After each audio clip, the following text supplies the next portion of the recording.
আসসালামু আলাইকুম আমার চ্যানেলের প্রিয় সম্মানিত ভিউয়ার্সগণ, আশা করি আপনারা সকলে খুব ভালো আছেন।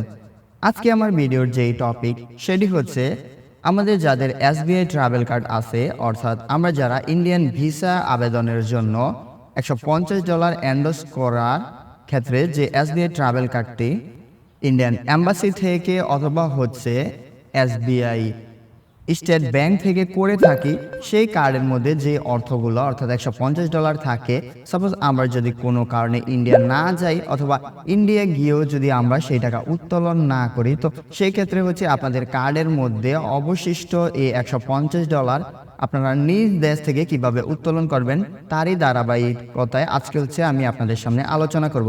তো এই ক্ষেত্রে হচ্ছে আমি প্রথমে বলবো যে কিভাবে উত্তোলন করতে পারবেন, একই সাথে হচ্ছে আপনারা কি কি কাগজপত্র নিয়ে সেখানে উপস্থিত হবেন, এই সংক্রান্ত সকল প্রশ্নগুলোর উত্তর আমার এই ভিডিওর মাধ্যমে পাবেন। এছাড়াও আপনারা এসবিআই ট্রাভেল কার্ড সংক্রান্ত সহ ইন্ডিয়ান ভিসা আবেদনের ক্ষেত্রে যাবতীয় ভিডিও আমার এই চ্যানেলের মধ্যে অলরেডি আপলোডেড। ইন্ডিয়া সংক্রান্ত সমস্ত ভিডিও এখানে পেয়ে যাবেন, তো আশা করি সেগুলো দেখে আসবেন। তো বাড়তি কথা না বলে আজকের টপিক বরাবর চলুন শুরু করা যাক। তো প্রথমে আসি হচ্ছে এই স্টেট ব্যাংক থেকে আমরা যে $150 এন্ডোর্স করি, আপনারা যদি কোনো কারণে ইন্ডিয়া না যান অথবা হচ্ছে ভিসা না হয়, সেক্ষেত্রে কিন্তু আপনাদের কার্ডের মধ্যে $150 থেকে যাবে। তো আমি আজকে হচ্ছে বাস্তব আলোকে, অর্থাৎ আমি কিছুদিন আগে হচ্ছে দুইটা ভিসা ঢাকা ইন্ডিয়ান যে এম্বাসি আছে যমুনা ফিউচার পার্কে অবস্থিত, সেখানে হচ্ছে দুইটা ভিসা সাবমিট করেছিলাম। তো সেখান থেকে হচ্ছে আমার ভিসাটা হয়েছিল, আর একজনের বয়স কম হওয়াতে তার ভিসাটা কিন্তু হয় নাই। কিন্তু সে কিন্তু 18,914 টাকা অর্থাৎ বাংলা টাকা দিয়ে $150 এন্ডোর্স করেছিল এসবিআই ট্রাভেল কার্ডের মাধ্যমে, অর্থাৎ হচ্ছে স্টেট ব্যাংক অফ ইন্ডিয়ার যে এসবিআই ট্রাভেল কার্ড আছে সেই ট্রাভেল কার্ডের মধ্যে কিন্তু $150 এন্ডোর্স করে অতঃপর হচ্ছে ভিসা আবেদনপত্র জমা দিয়েছিল। কিন্তু তার ভিসা না হওয়ার কারণে তার যে $150 সমপরিমাণ টাকা কিন্তু হচ্ছে আপনার সেই কার্ডের মধ্যে এখনো অবশিষ্ট রয়ে গেছে। তো সে যেহেতু ইন্ডিয়া যেতে পারে নাই, তার টাকাটা কিন্তু উত্তোলন হয় নাই। তো আজকে হচ্ছে আমি আপনাদের সাথে শেয়ার করব কিভাবে আপনারা সেই কার্ডের $150 উত্তোলন করতে পারবেন।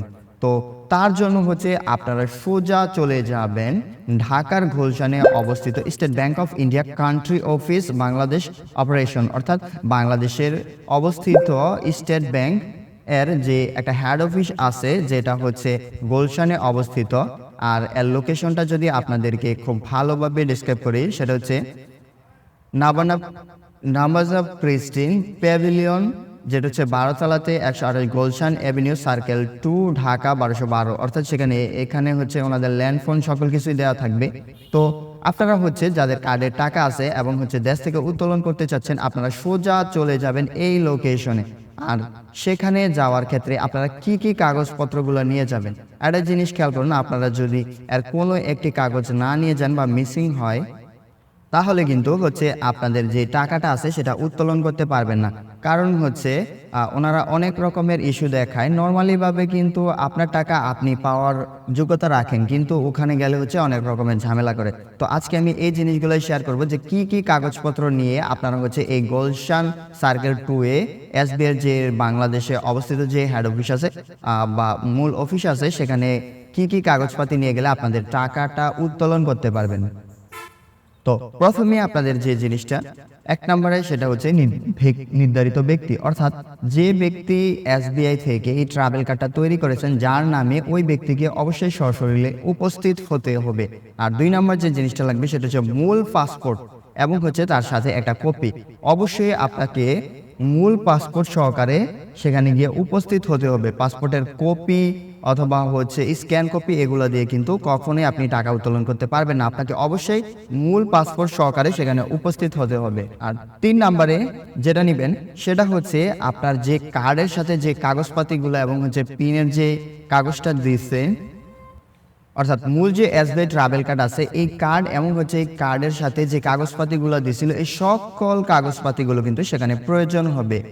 আর 4 নম্বরে যে জিনিসটা নেবেন সেটা হচ্ছে এনআইডি কার্ডের মূল যে এনআইডি কার্ডটা আছে সেটা। তো এগুলা গেলে আপনার কি কি কাগজপাতির মাধ্যমে আপনারা সেখানে আপনাদের টাকাগুলা রিটার্নের জন্য অ্যাপ্লাই করবেন। এরপরে আসি একটা মূল ডকুমেন্ট বা একটা মূল কাগজ, যেটা না হলে কিন্তু হবে না। সেটা হচ্ছে আপনার বাবার বা আপনার নিজের অথবা আপনার আত্মীয়স্বজন যে কোনো একজনের ব্যাংকের অ্যাকাউন্ট নিয়ে যাবেন। আর সাথে অবশ্যই সেই ব্যাংকের চেক বই অথবা একটা চেকের পাতা কিন্তু সেখানে অরিজিনাল পাতা কিন্তু সেখানে নিয়ে যেতে হবে। এটার মাধ্যমে কি হবে, আপনারা যে ডকুমেন্টগুলো দিয়ে আপনাদের টাকার জন্য অ্যাপ্লাই করবেন, ওনাদের যদি সম্মত হয় যে এটা আপনারই টাকা, আপনারই সব কিছু, তখন আপনাদের এই টাকাটা কিন্তু ওনারা ক্যাশে ওই দিনই ওই সময় কিন্তু পে করবে না। ওনারা বলবে যে আপনারা একটা ব্যাংক অ্যাকাউন্ট নাম্বার দিয়ে যান, আর এটা স্বতন্ত্র দিয়ে যান যে এটা আপনারই অ্যাকাউন্ট। আমরা 3 থেকে 7 কর্মদিবসের মধ্যে সেই অ্যাকাউন্ট নাম্বারে টাকাটা পাঠিয়ে দিব। তো বুঝতেই পারতেছেন। তো এই ক্ষেত্রে ব্যাংক অ্যাকাউন্টও আপনার বাবার অথবা আপনার নিজের হলে সবচেয়ে বেটার হয়, যাতে করে আপনারা গিয়ে আপনাদের যে চেক বইটা আছে সেখানে কিন্তু এটা নিয়ে যেতে পারবেন। আর ওনাদের কাজ শেষ হলে, ওনাদের কর্মদিবস শেষ হলে অবশ্যই কিন্তু আপনাদের সেই ব্যাংক অ্যাকাউন্ট নাম্বারে আপনাদের যে অনুত্তোলিত টাকা, অর্থাৎ এই এসবিআই কার্ডের মধ্যে যে ডলারগুলো অবশিষ্ট থাকবে সেটা টাকাতে কনভার্ট করে কিন্তু আপনাদেরকে টাকাটা দিয়ে দিবে। তো এক্ষেত্রে যদি আশা করি আপনারা সবাই বুঝতে পারছেন যে কিভাবে টাকাটা উত্তোলন করবেন। এক্ষেত্রে যদি আপনারা জিজ্ঞেস করেন যে কত টাকা আসলে উত্তোলন করতে পারবো, তো এখন আমার কথা থাকবে, আপনারা যেহেতু এন্ডোর্স করছেন 19,914 টাকা দিয়ে, তো সেই ক্ষেত্রে এই টাকা থেকে আপনারা শুধু ডলারে কনভার্ট করে $150 যা টাকা হয় তার থেকে চার্জ কেটে বাকি টাকাটা আপনাদেরকে দিয়ে দিবে। তো এই ক্ষেত্রে যদি হিসেব করি আমরা 150 = 117, আপনারা 17,550 টাকা এরকম সামথিং কিন্তু পাবেন। তো এখান থেকে মাইনাস 19,914 টাকা আর 2364 টাকা, এই টাকাটা সামথিং কিন্তু আপনাদের ওই ব্যাংকের যে 5 বছরের কার্ডের চার্জ আছে, এই চার্জ সেই ক্ষেত্রে ব্যাংক অ্যাকাউন্টের চার্জ বাবদ কিন্তু এই টাকাটা কেটে নেওয়া হবে। তো আশা করি আপনারা বুঝতে পারছেন যে কিভাবে আপনাদের এই ট্রাভেল কার্ডে থাকা $150 উত্তোলন করতে পারবেন। এরপরেও যদি কেউ না বুঝে থাকেন তাহলে অবশ্যই আমার ভিডিওর নিচে কমেন্ট করবেন, আমি আপনাদের সেই কমেন্ট বরাবর উত্তর করার চেষ্টা করব। তো আজকের মতো এতটুকুই। সবাই ভালো থাকুন, সুস্থ থাকুন, আর আমার এই টিউটোরিয়াল চ্যানেল অর্থাৎ টুইন টাওয়ার বিডি এর সাথেই থাকুন। ধন্যবাদ।